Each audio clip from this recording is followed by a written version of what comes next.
Welcome to Foolish Kitchen, and I'm going to show you some of the books I bought on Small Business Saturday. I went to two bookstores up here in Maine. I went to Rabelais in Biddeford, run by my friend Don Lundgren, and then I went over to DeWolf and Wood in Alfred, which is a couple of towns over, run by my friends Scott Wolf and Frank Wood. Scott DeWolf. And this is what I came away with, and I was up very, very late last night playing with my books. I don't remember which ones came from which store. I really don't, because I just kept filling the box in the back of the car. So we'll start off with this one, Early American Woodenware, Mary Arrow Gold, and it has lots of pictures of things that I have never seen. So that's going to be good for some fun. This is Prehistoric Cookery, Recipes in History by English Heritage, and I thought that's going to be a nice fun read. What is this? Well, we're just going in order.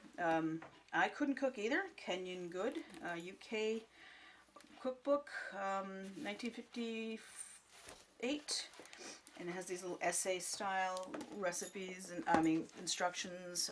It seems to be a bedsitter apartment type of cooking. Recipes for Fish and Seafood, the United States Fisheries Association, 1927, and it has lots and lots of fish recipes, sardine, whale, some are just fish recipes. You can use any fish you have. This cute little thing, I just adored that. This is Our Candy Recipes. I am not looking forward to making any candy, but I liked the book. And has writing in it. I love books that have writing in them because it indicates whether they like the recipe, they didn't like the recipe, I made adjustments to the recipe. So you can go buy all the nice books you want. I want the ones that have food stains. I want the ones that have writing. Our Candy Recipes, Van Arsdale, Monroe, Barber, 1922. And what I find a lot of these recipes, they're making large batches because they don't go to the store. If you want a candy, you got to make it. Oh, go away. And but I just thought it had some really interesting things in it. I will just probably read it. If I make candy, I have to eat it. 101 Ways to Prepare Macaroni. Pamphlet, 1942, from La Rosa and Sons in California. Another one of those books that they're trying to inspire people to save money. So a lot of these, I bet you, fit in nicely with the point system from rationing. And what they're calling macaroni is basically pasta, not just elbow macaroni. There's spaghetti recipes, there's sauce recipes, and I liked it. The sauce recipes use meat, but there will be the cuts that are in the ration books. This is my favorite thing I got yesterday. It's another chafing dish cookbook. I should do a video with just those. This is the cookbook that came from the manufacturer, Manning Bowman & Co., Meriden, Connecticut. And as we've figured out, Meriden, Connecticut had a lot of companies, metalware companies there. So they would, like, one company would make your burner, one company would make your pans, but it has like the other book I have on Sterno, it has their setups, their gear, and then it has recipes in it. But this book, unlike all the other books I have, tells you when to use the water bath pan and when you can do away with the water bath pan. And as I suspected, it was mostly creams and eggs, and they use the water bath pan and it controls the heat. This one is excellent recipes for baking. It's a fat one, as opposed to those pamphlets. It's a fat little one from Fleischmann's Yeast, and it has one recipe per page, and I don't waste any time on any photographs. And it has a little hole hanging up, and I believe this is 1910. Yep, 1910. And they're using the yeast cakes. So it has a little Dutch girl on the front. That tickled me no end. So I get to play with that. This one is Anyone Can Bake. And this one is from Royal Baking Powder, 1928. Royal Baking Powder came in a little canister. I've yet to buy any of those canisters because they're rusty on inside and out, and you can't use them for anything. And so it's like if I can't use it, I can't really buy it. But it has these step-by-step instructions for setting the table.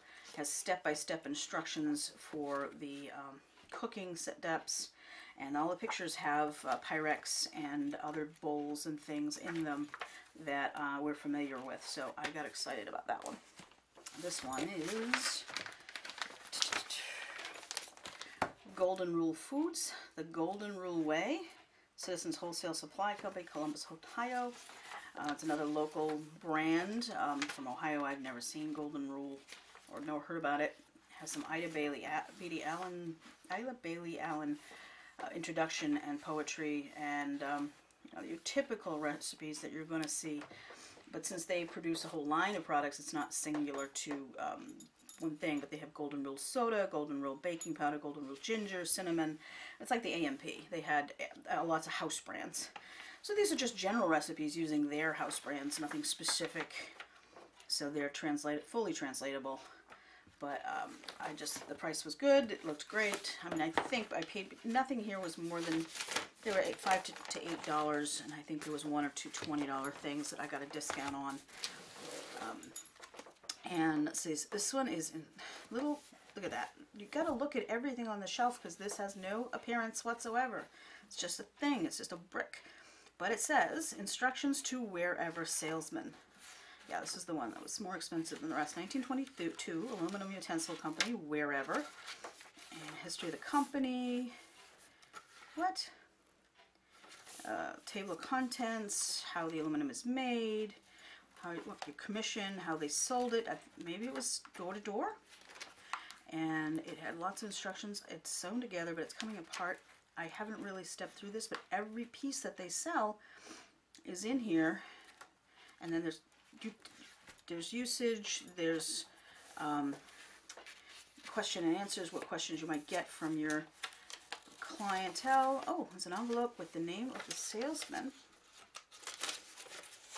And a letter from the Aluminum Cooking Utensil Company. 6/27. I want to congratulate you on the fine results of your first day in the field. Ugh. Yes, I know. I'm going to have to play with this and then decide what to do with it, because it sounds like this needs to be in a library collection. Oh, we have little evidence of, I'm going to take a picture of that bugger. That is a